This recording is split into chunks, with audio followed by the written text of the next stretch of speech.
আসসালামু আলাইকুম।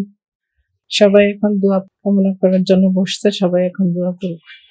তো আমাদের দল হয়তো অনেক বড় না আর একেবারে ছোট না, আমাদের প্রায় 62টা জেলায় কম বেশি আমাদের লোক আছে। তৃণমূল থেকে হাঁটি হাঁটি পা পা করে প্রায় 19 বছর যাবৎ পরিচালিত হয়ে আসছি।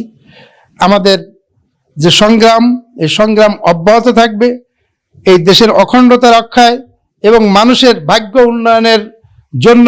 আমরা অক্লান্ত পরিশ্রম করব এবং লড়াই করব। দেশের স্বার্থে, দেশের জনগণের স্বার্থে আমরা লড়াই করব এবং আমরা এগিয়ে যাব।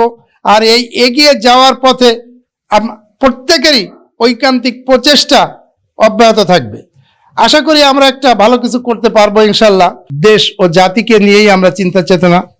এদেশের মানুষ স্বাধীনতার যে আমাদের সার্বভৌমত্ব, এই অখণ্ডতা রক্ষা করা এবং দেশের মানুষের কষ্ট লাঘব করাই আমাদের রাজনৈতিক উদ্দেশ্য।